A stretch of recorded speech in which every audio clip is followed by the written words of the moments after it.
work, partly because of my experience with this guy right here that we're going to talk about today. So who am I? Well, my name is Michael. I'm a logaholic.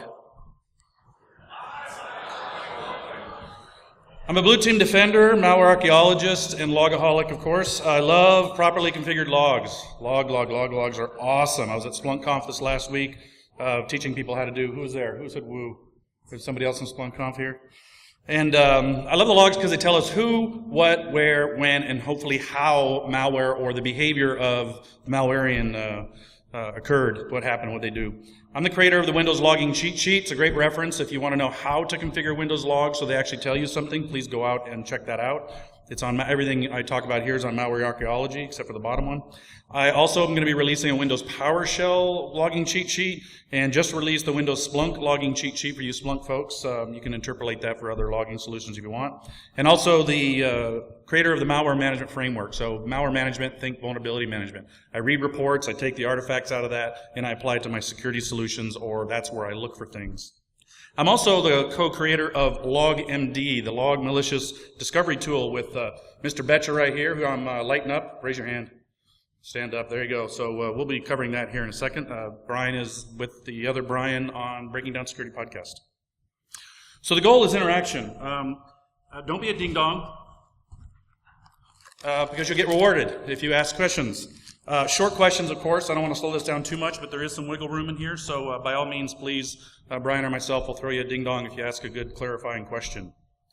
And again, this is designed for us ninjas to teach those ninjas out there, all of you, how we found this. And of course, we're also going to talk about a new tool for you to use. We are announcing the release of a tool today, free for your use, that can help out on this. So why listen to me? About May 2012, the company I worked for at the time got hacked, and about 10 months later, Kaspersky came out with this. How many people here are familiar or have read this WINNTI report? Anybody from Kaspersky? So you can get the details of what they found. We did feed the malware we found in 2012 to 12 different companies. We heard from 2 of them. One said it was not malware. Yeah, I had fun sending the report to them. And then also in 2014, the stuff I'm going to walk you through and show you today, we actually gave a copy of the infected VM, actually with the artifacts I'm going to be speaking about, to a large IR firm, and they came back and said the box was clean. So, pound fail there. And, yay, I graduated above IR, is the moral of that story. Come on. So WINNTI 2014. So 2012 was the Kaspersky report. Got in again in 2014. Much more sophisticated than before. They updated their approach. Much more complex, much more tricky. This is not your typical pwnage, but for sure, boy, did we catch them in the act. And I'm going to show you why and how. And pretty much, if it wasn't for this single item, it would have been very, very difficult. And I'm sharing with all of you so you can learn. This slide deck has been posted to SlideShare already, so we'll get that out of the way. It is available, and then Iron Geek obviously is recording this, so you'll get it on his website as well. So the history of WINNTI, it's been around for about 5 years. So this group, named by Kaspersky and the Bureau, as our communications with the Bureau over this. Now, I've been doing this a while. There is an estimated $1 billion underground industry for the gaming. That's basically stealing fake gold, selling it online for real money, not to mention various other things like stealing accounts and whatnot. It's worth quite a bit of dough for those folks that are in this industry. And so they're highly motivated. That's really their motivation. And why do we know it's Chinese? Why? And I generally don't do attrition. Well, because Kaspersky and the Fed said it's the Chinese, so I'll believe them. And everything we saw pretty much concurs with that. And again, it's not quite state-sponsored, but a partner of mine made a good point in some of the trickiness we saw. And I would consider this your typical APT, an advanced attack. It was very much targeted to our company and an industry. So Sophos had reported 70% of all malware is unique to one company. 80% 10 or less. So the AV industry focuses on 20% of all malware, 360 million uniques last year. And they focus on a very small amount of that because that's what we see mostly in phishing and websites and whatnot. Obviously WordPress, Joomla type downloads, drive-bys. But what we saw each time they attacked, things changed. They're new. We actually received some malware where we saw compile dates from just 30 minutes ago. So these were very active participating actors. My buddy made an interesting point. Maybe this is state-sponsored in that we really can't tell what the bad actors over there are doing, and maybe this is how they test for the stuff they're actually going to use in the real world for state-sponsored attacks. I thought that was interesting. Not sure I would say that, but you know, it's possible. It really is. So here's the summary of 2012's stuff. Again, pretty typical malware, I think.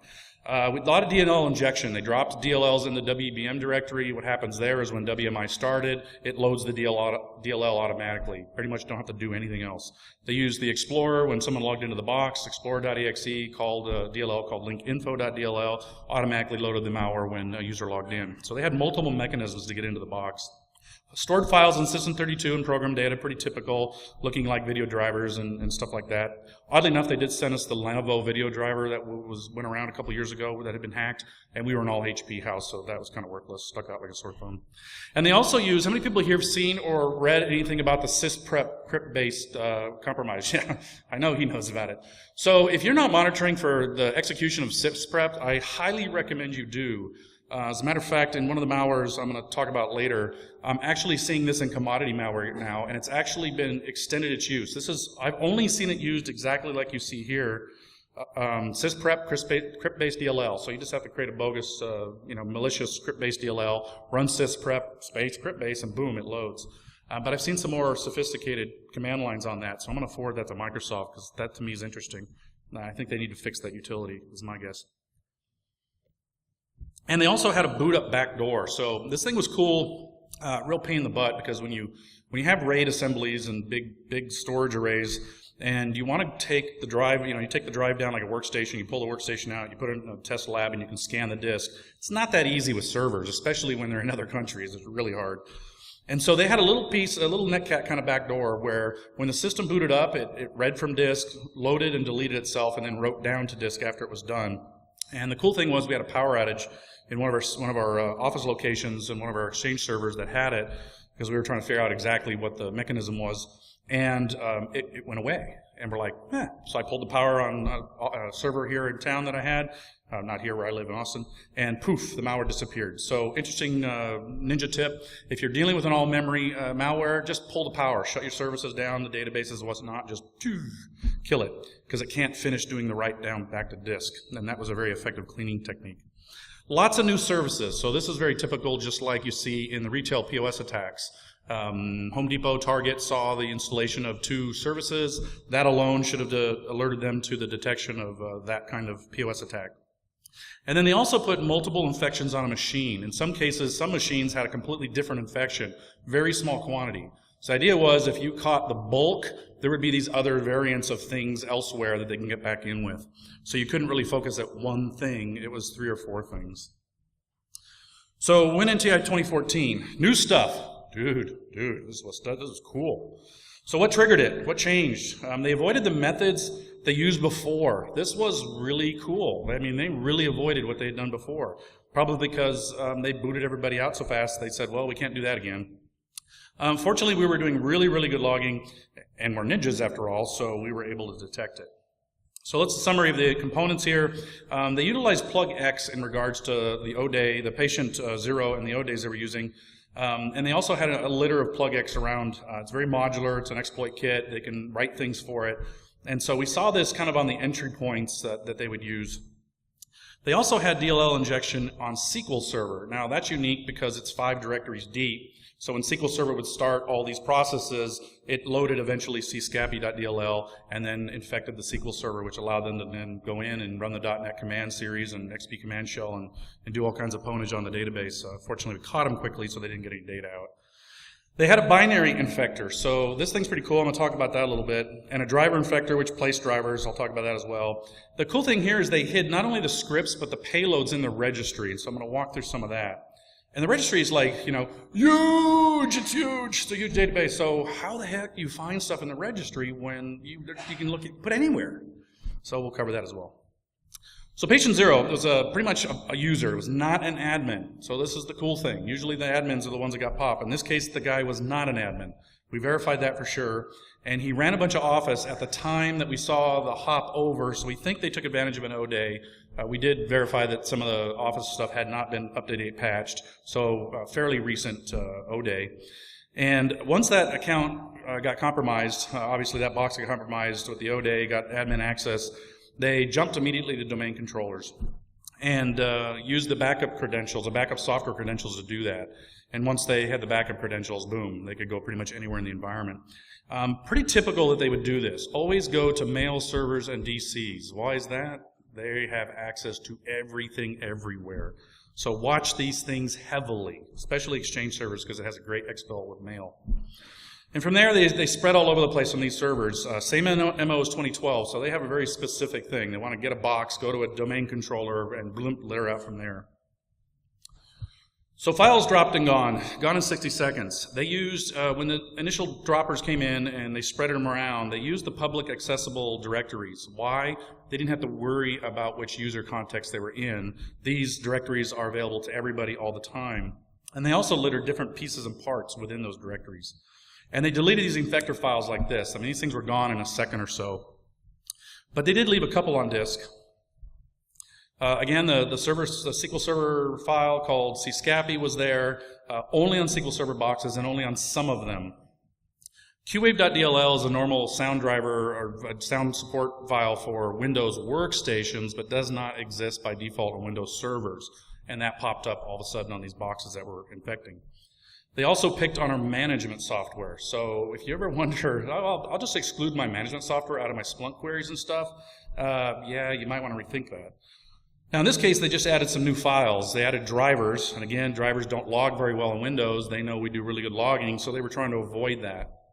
But we also had BigFix, so we were watching for these file drops using BigFix and saw these driver files be added to directories they shouldn't be. And they were sys files, so again, they don't show loading in normal process execution. So the initial infectors were users public, lots of binaries being exploited from here. C.exe, we'll see that in a little bit. Infect.exe, didn't know exactly what that did until we finally got to the end. Infectsys, well, you know how the drivers got there. 64.dll, clearly looking for 64-bit systems. And then, again, 70% of malware is unique to one company. This file.exe was the name of our company, so clearly they were after us specifically, writing stuff for us specifically. And the perflog directory, they put some command binaries in there. Windows Web, they put INI files. And in the Windows temp directory, they put the VB script files. So you can see that they're littering different pieces of parts along the system, hoping we wouldn't catch them as easily. Modifying the permissions, of course. syswile64 was also used. qwave.dll was dropped there, syswile64.sys, and this axscripthost70.dll. Important to note, all the .sys drivers were the same file. Just FYI. So here's an example of the C.exe. For once, we actually compromised them. So we actually saw them utilize a password here. You can see the password Samsung on the box. And so we were able to actually then be able to replicate what they did in talking out. So they had a box that transferred malware to another box, and they used the password Samsung to propagate that. Kind of cool. So, and again, you can see the perflog directory being used here. And for once, we compromised them. It was awesome. Persistence. Well, this is the thing that started getting us kind of scratching our heads. So they wrote a file, or they called a file called WLX sys64.sys, and it was nowhere on the disk. So fortunately, we look at event code 7040, and we found through our watching this stuff, we do it pretty heavily. Services really don't change on servers. You should really monitor those. That they'd picked on the worst CPL support service, right? Who needs Windows error reporting support? And they basically pointed it to this file that didn't exist. We kind of scratched our head and went, this is one of those write back to disk when it shuts down. Well, we took a workstation and shut it down and read the disk, and it wasn't there. We're like, nope, that's not the case. So as you can see on the slide here, they modified what it looks, on the right it looks good, on the left is what they had put in its place. So fortunately, in the case of some of these, we had actually captured, before it encrypted the payload, the MZ or the hex dump of the binary, so we're able to literally pull that out of the registry, rewrite it, and create the DLL or driver to be able to compare it to the other systems and hashes. But you can see they're being kind of cryptic here. So how did it load if it was not on disk? Well, the persistence, worst CPL, this is great, Microsoft, worst CPL support service failed to start. So yay. When a service fails to start because it's not there, thank you, Microsoft, for looping over and over and over and over again. So this thing just kept starting, trying to start, but the file wasn't there. So we did see that, and we're like, well, at some point it's got to show up. And, well, we watched and tried to figure it out. So what ended up happening was, in the course of looking at the logs, this is your first hint, is command line logging is real powerful. You can see where we got some of the data from. So you can see them executing, in this case, pushing out the 64.dll. You can see here a big long list of scripts. This is what actually was in the registry. And then right here is what pointed us to the location the stuff occurred. This is the first big tip we got. And it pointed us to the software classes or clients keys. So command line logging was crucial in this attack in regards to detecting it. I would say we would have had a hell of a time detecting this attack without command line logging, because they went under our radar with all the stuff we had alerting. The command line stuff gave us all the details we needed. It pointed us to the register key, it pointed us to the service, it pointed us to the locations, and now we just had to put the puzzle together.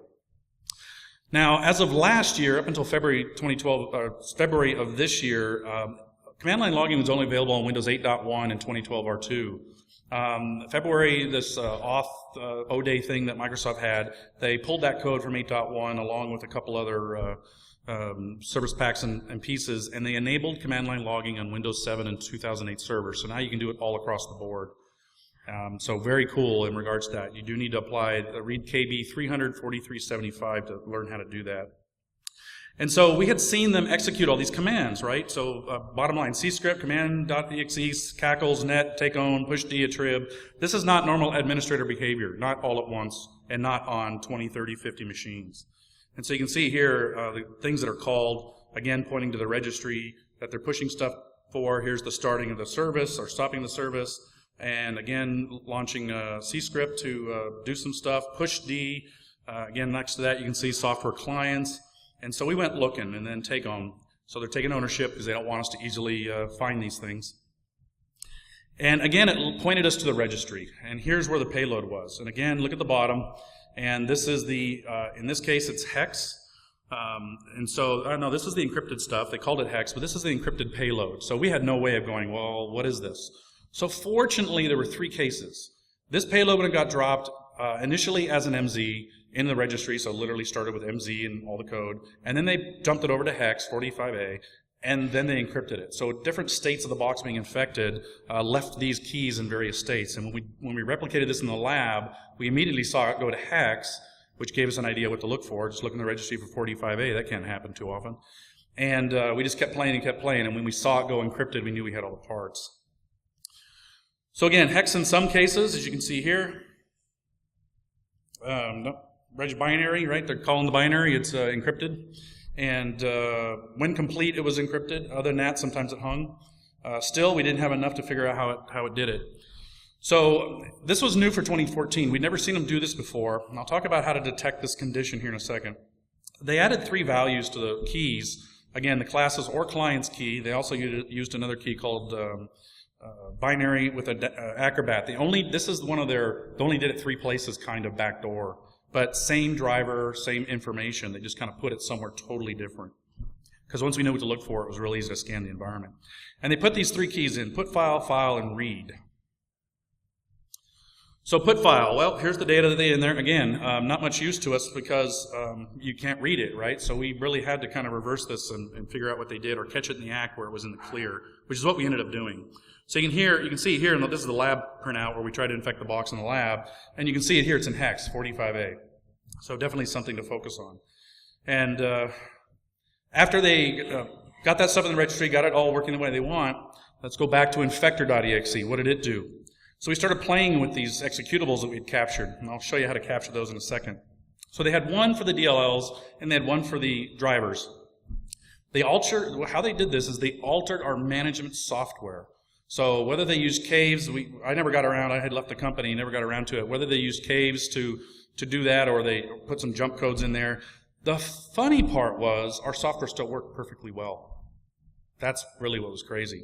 So our Bez client stuff worked fine, McAfee was still working fine, we didn't have any errors of loading or launching from these changes. But the hash did change and the certificate did break.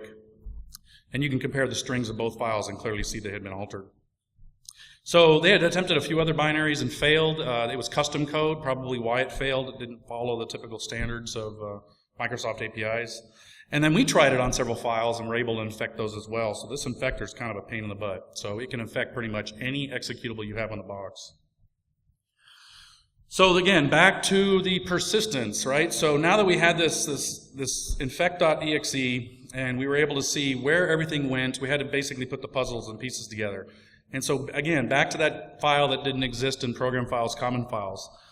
So now we know how it got there, okay? We know the infector altered McAfee or Bez or Altiris or whatever, and somehow in the process of that starting, it would write back to disk. But as soon as it loaded, it disappeared. So we got to see it load and then poof, gone. So it just had to run long enough to get the box infected. But again, we're better than that. We're ninjas. So what led us there?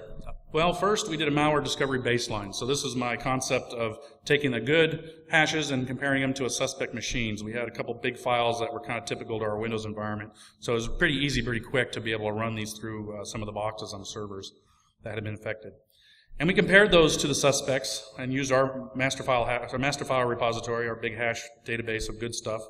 And it showed us some single files and directories, namely McAfee, Altiris, BigFix, right? One altered hash on only like 20 servers. Well, we didn't update any agents, so I'm pretty sure that's something we should look at. And that's kind of how we got to looking at those files. And once we hashed those, we had BigFix, so we can easily just hash this file in this location and put it out on the screen and then sort it. We were able to find that these altered executable binaries had only been on the boxes that had these other behaviors we had seen. So now we knew that that binary had something to do with the infection. Excuse me. And so bam, we got you. So I loaded Procmon on this thing. I wanted to see that exactly it's starting up, and there is the Bez client helper actually writing to disk the WLX-sys64 driver file. So now we actually can see the write to disk with Procmon. So now we knew the missing piece. We knew how the hell they got on disk. So we recreated in the lab. We knew we had everything and acted and looked just like we saw in the environment.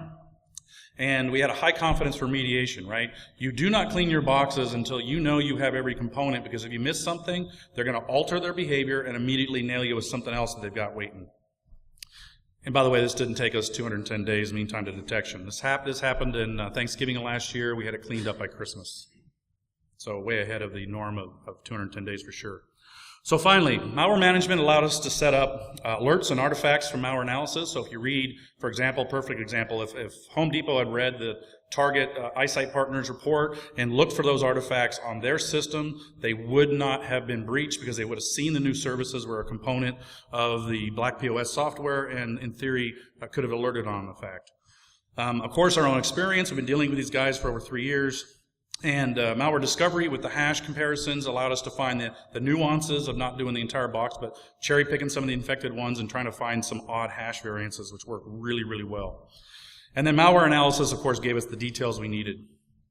So how can you guys detect this? This is a learning session, so here's the ninja tips.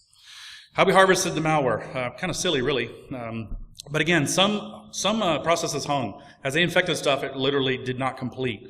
And so all we have to do is look at basically process monitor or automate a script to dump those processes and find those hung systems. Why?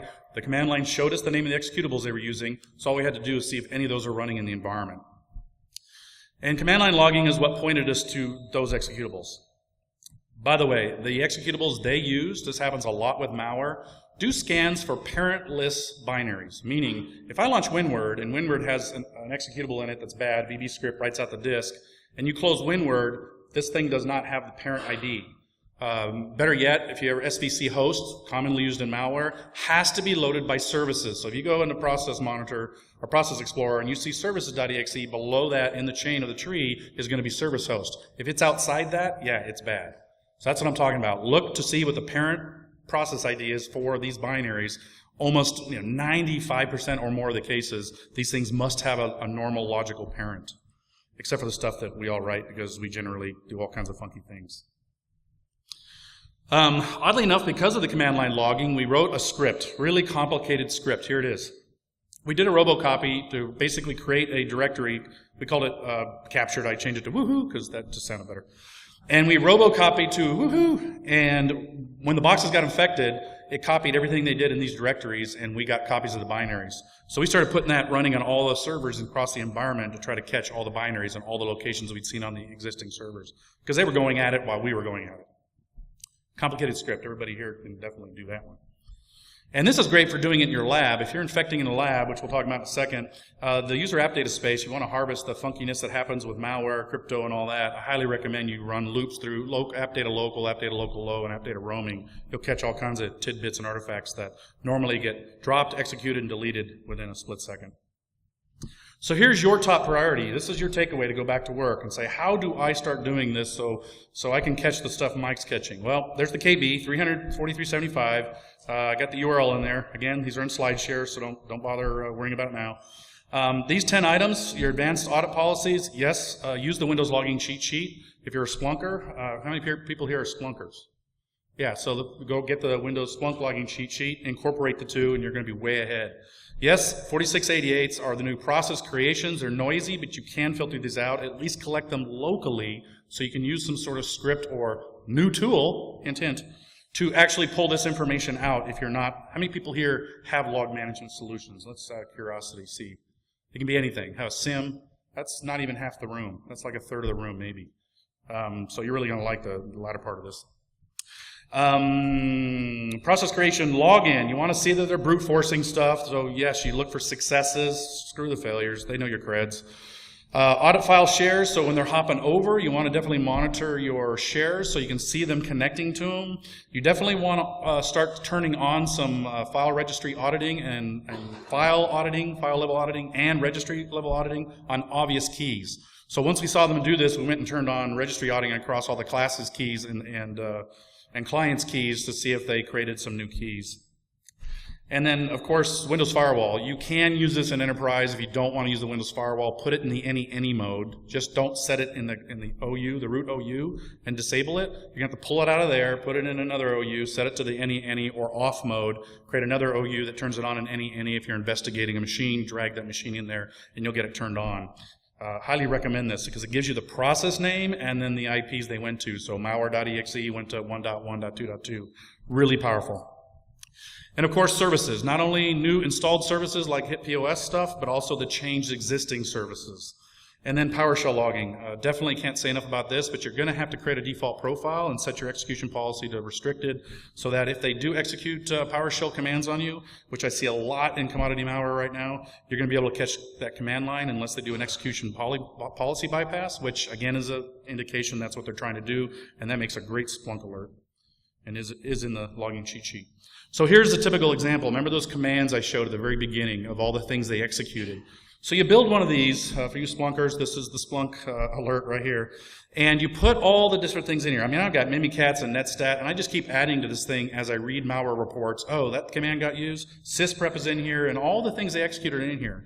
And I watch for this to generate a greater than 2. Why? An admin will go net use on a box and do a ping or something, and I sometimes get 2, maybe 3 commands. The hackers will generate at least 10 on a box. Sometimes they loop the infection multiple times. So this thing will go off like a trigger when there's something bad going on. This is like the best alert ever for Splunkers or whatever log management you might have. Size does matter. This is the tricky part that allowed us to really know where in the registry. Fortunately, the registry, being a database, has mostly keys of under 20K. So your ninja tip here is, in this case, Nearsoft makes a tool called RegScanner. This is where we started. And I'm able to look for keys of a certain size. So I knew how big the DLL or the driver was because I'd already harvested it. So I'm like, well, let's just go in the registry and start scanning servers for keys that are bigger than 100K. And there's like almost none.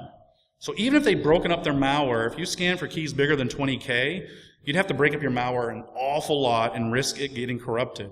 But this is a great way to check for this kind of attack by looking for size of registry keys.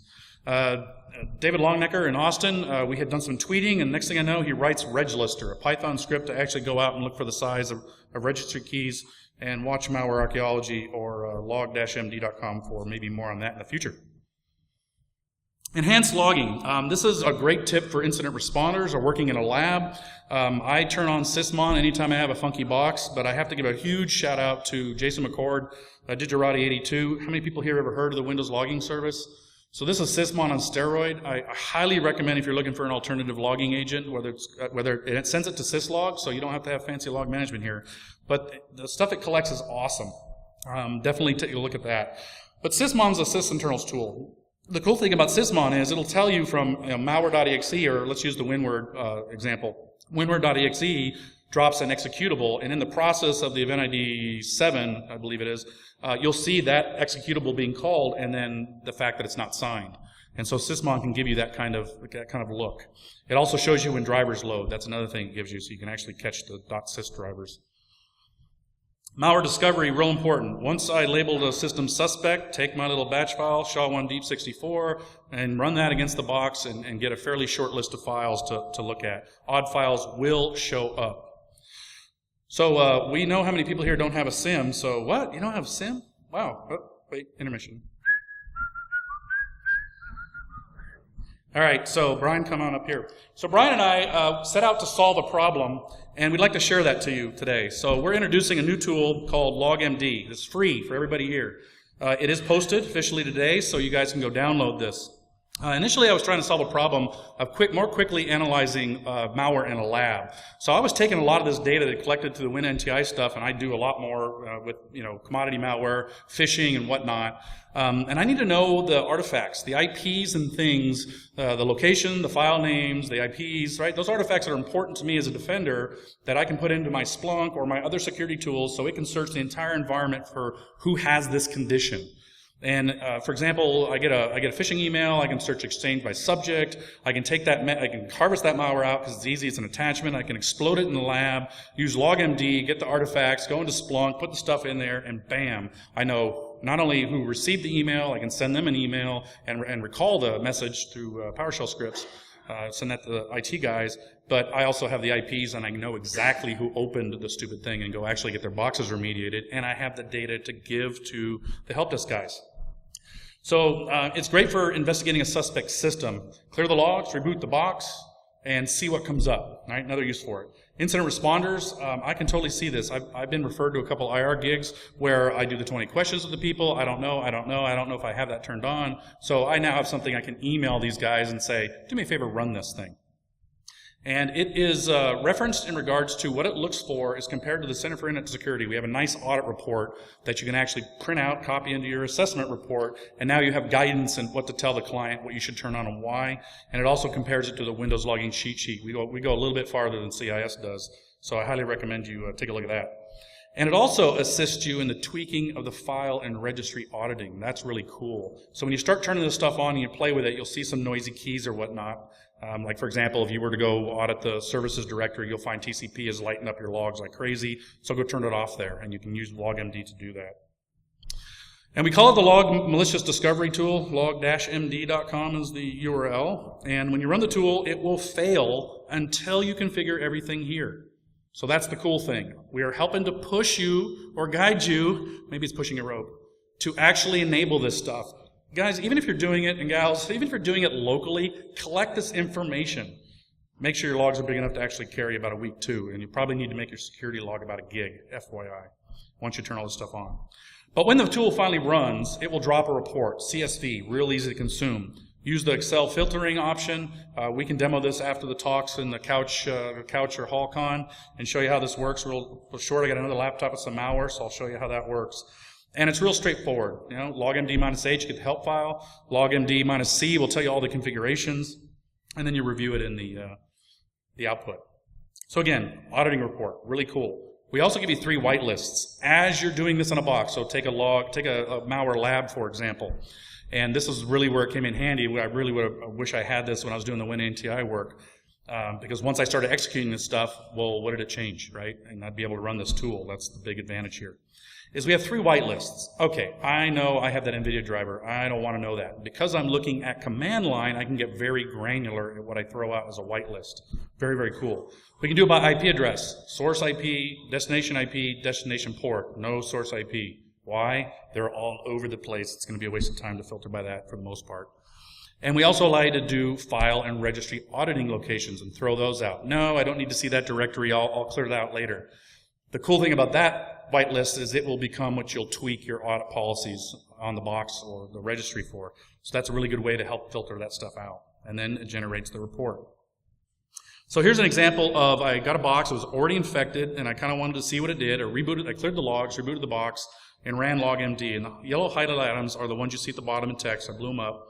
And you can see that when this crypto event occurred, it read the original executable, VCW ixk.exe and dropped a new one, vcw per pir.exe. It then went ahead and deleted the original, and it piped out the command entrance to null, so you couldn't see any other data. And this is all captured on the command line, by the way. And then you also saw that it executed VSS admin delete shadows all quiet, which means, yeah, you're not getting volume shadow copy backups out of this crypto thing. So I knew at this point, reimage. 15 minutes, boom, done. Malicious Word doc. So this is an example I gave. So again, I executed the Word doc. I want to see what it does. I can see that it dropped these batch files and VBS files. They tried to get clever here because in the batch file, it made these variables for V and B and S and then assembled it on the command line, which is why you see all those funny quotes. I'm like, why? Because if I searched for .vbs in that command file, I wouldn't have seen anything. So that's what they were doing. That's the only obfuscation they were doing. But my little batch file caught all this. You can see here they're pinging China. Do I have network connection, or are you evaluating me in a lab? And then now we go ahead and execute the payloads. Here's where the directories were and the executables that were done with the payload. Again, do I still have network connectivity? Yes. And again, we continue. Windows firewall logs. So this is a great example. Now here's all the executables that launched. WinWord immediately went out to this suspect IP, and cscript is executing, going out to a suspect IP, pinging China, and the IPs associated with those. And here's all the executables that ran and what IPs they went as well. So now I have the data very quickly in regards to what I had to do.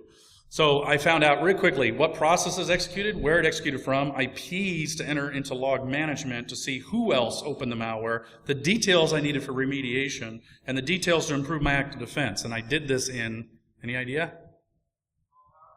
I wish. 15 minutes.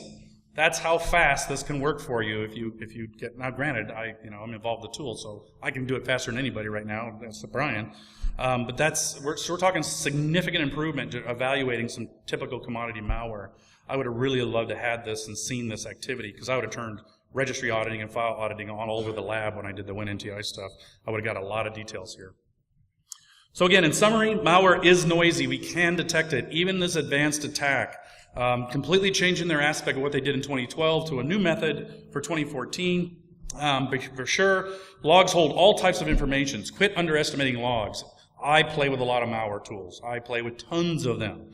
And I'm here to tell you, logging is the #1 tool for me. Absolutely by far, hands down, nothing's even close. Big fix number 2, and then maybe we can talk about the security vendors after that. It has become crucial. I worked for HP for 8 years, so I've seen a lot of stuff. We've got to start doing this. If we are going to get better in the industry for this stuff, do this, even if you collect it locally. And again, get the Windows logging cheat sheet. It talks about turning these things on and everything you need to do. Get LogMD, start playing with it. Come hit up Brian and I in the hallway or CouchCon downstairs, and we'll gladly demo it for you. And again, here's the resources. Malware Archaeology is my website. It's where we have a bunch of the Windows logging cheat sheets and various stuff. I do keep a very long list of the malware analysis reports, so you can actually start doing malware management on your own and go to these and look at the reports and start getting the artifacts for your environment. And again, you can find us here. Here's our tweets, both Betcher Pwned and Hacker Hurricane. You can find us both at these locations. So let's take some questions and throw out some ding-dongs, and we got some time. Questions?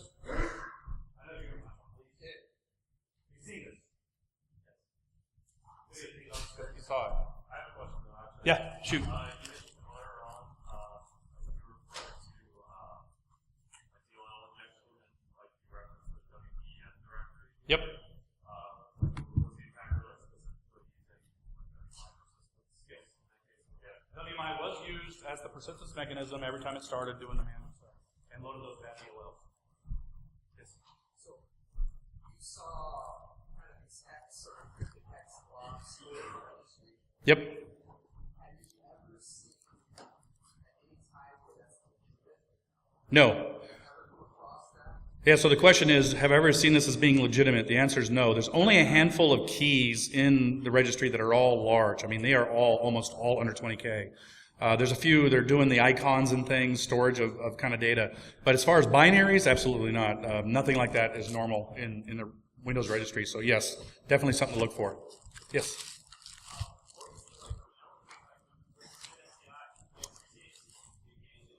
Yeah, so the seats, everything, again, they're good, right? So they're not going to bother doing anything other. So the question was, what CNC communications do we see? Pretty much all 443. Of course, when they're hopping on boxes, you can see that port 445 with Samsung password was used. So they used heavily used WMI attacks in regards to executing stuff remotely. There's no logging for WMI, but we saw all the behavior around that. So we were able to see what they did as they got on and off the box. But we do know WMI, port 445, within the environment.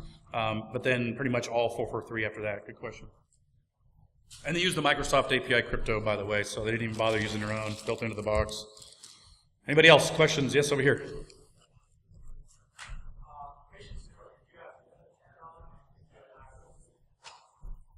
Did we have the logs turned on patient 0?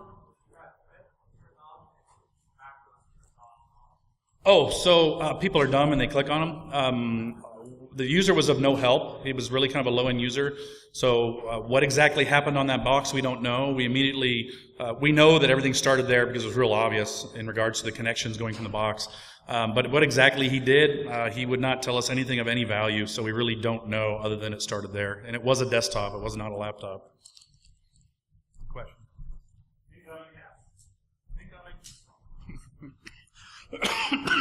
Yes.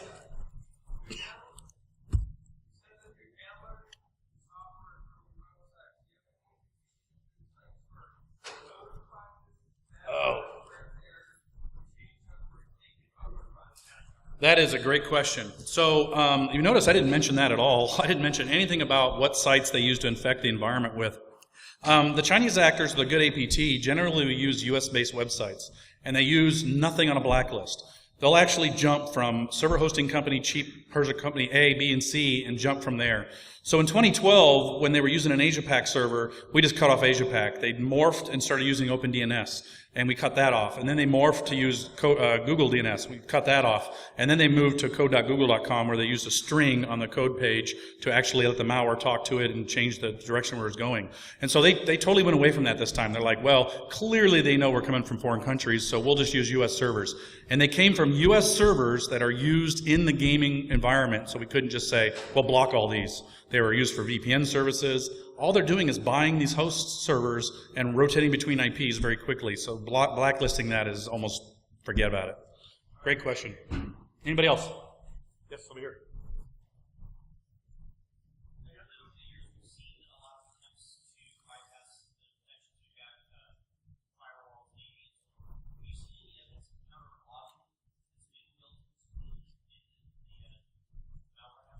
So counterlogging, surprisingly no. We say they have good guys and bad guys just like we do.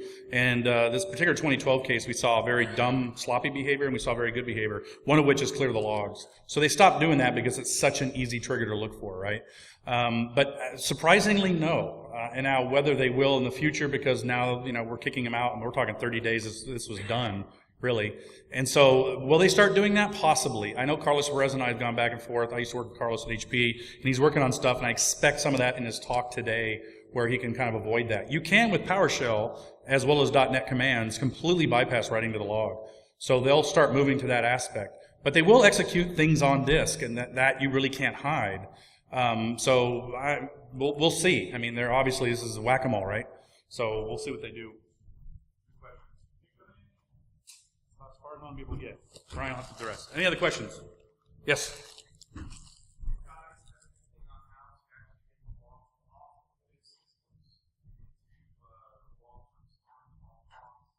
Well, we happen to be a Splunk house, so that made life real easy. You can do Windows forwarding. I would recommend if you don't have anything, do Windows forwarding, because at least now you have one box that has everything, and you can use scripts for all that matter, right? You can use cloud solutions like Loggly or whatnot. But for the most part, you got to make them big enough so they collect. And then you can run scripts, automated scripts, or in theory, use LogMD, drop to schedule a job. I'm sure, it's very manual to have to do this. Schedule a job to create a report and basically, write it with the date and time of the machine, send it off somewhere, and you can run this thing every day in theory, right? It doesn't take, it depends how much data, if you do like every day. In theory. Yeah, it's, clearly, Splunk would be the enterprise solution or some sort of ArcSight or something to really do this as far as getting it off the box. And not even close. Yes?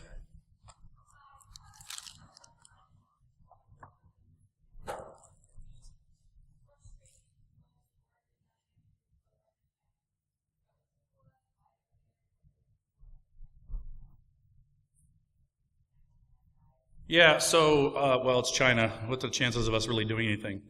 So the question here was, doesn't it really frustrate you that we do all this work, but really, what happens next? So, again, this year, this particular 2014 stuff, we gave the box to an IR firm, hoping to get that kind of report. They came back and said nothing was on it, and it was all that stuff I just shared with you. So, yay. But we give all the explicit details to the Bureau and work with them. I do know that this data that we provided them, being we were so far ahead of it last time, this time they went out of their way to declassify it very quickly. I think within 3 months they were giving it to other gaming companies, reporting to them what we had seen and where to look and how to find it. So from that perspective, that's really up to them. I'm not going to get involved with that. If I need to do a full reversing of malware and stuff, and I really need to do it, I'll reach out to Malware Must Die guys, or I'll throw it over the fence to a Mandiant or a Dell SecureWorks or anybody else who wants to reverse these stuff to get really, really good at it. But as a defender, I don't care. I need to know what it's doing in my environment, theoretically, basically, and then I need to get rid of it. That's really my goal as an active defender. And the reversing stuff is definitely an after the fact. Get my report done. We got everything. Yep, good. All right, now let's spend the time. Good question. All right, yes. 4 more minutes.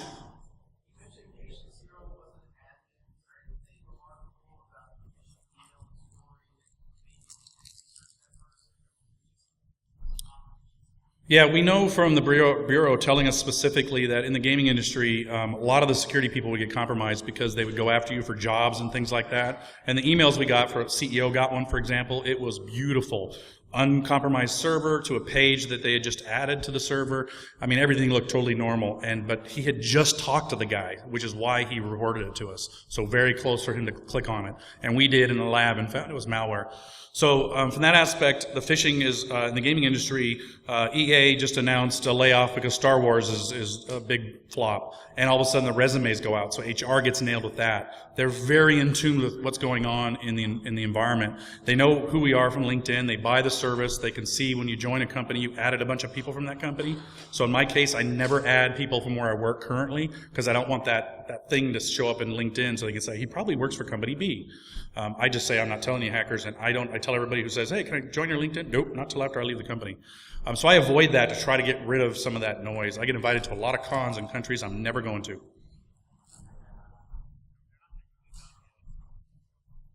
All right, 3 minutes. Anybody else? I got lots of ding-dongs to hand out.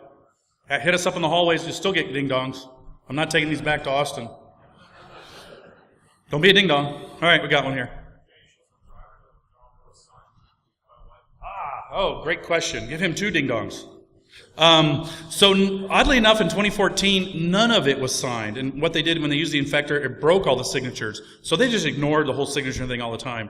In 2012 and 13, though, they did use signed files pretty extensively. So we found Tencent, we found the Lenovo webcam driver, and they use these as launchers. So anybody familiar how Bit9 works? If you can package something up and trust that installer, everything below that installer is automatically trusted.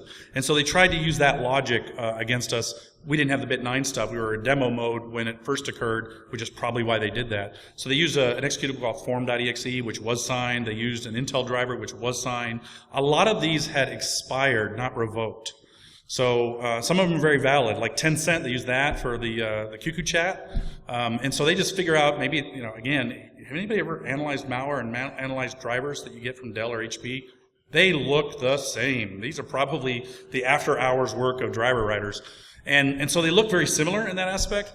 Same sloppy habits, same kind of use of API calls and stuff. It's just garbage. I hate seeing drivers going, now I got to go install a printer driver and to exclude that from my master list.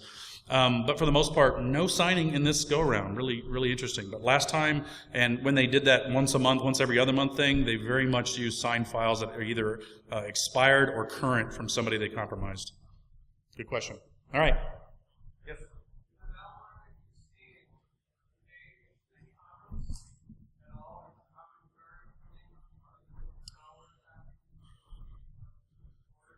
Yeah, so did they use comments? Comments, no, but stupidly PDB files. I mean, some of these were so obvious. It's clear that these actors in WINNTI are using some exploit kit, commodity malware, because you can tell it's not written by them. We saw Russian language references in there and whatnot. But the long descriptive location of what the stupid PDB file, project file is in the .NET compiling, surprising that that would be left in there. Because right, if you look at a Windows executable, it's like explorer.pdp. It's not some big long path and drive letter. But yes, that actually stuck out quite a bit when we did the strings of the malware. So good question. Throw them a ding dong. Anybody else? Okay, hit us up in SofaCon and BarCon, and all's good. We're done.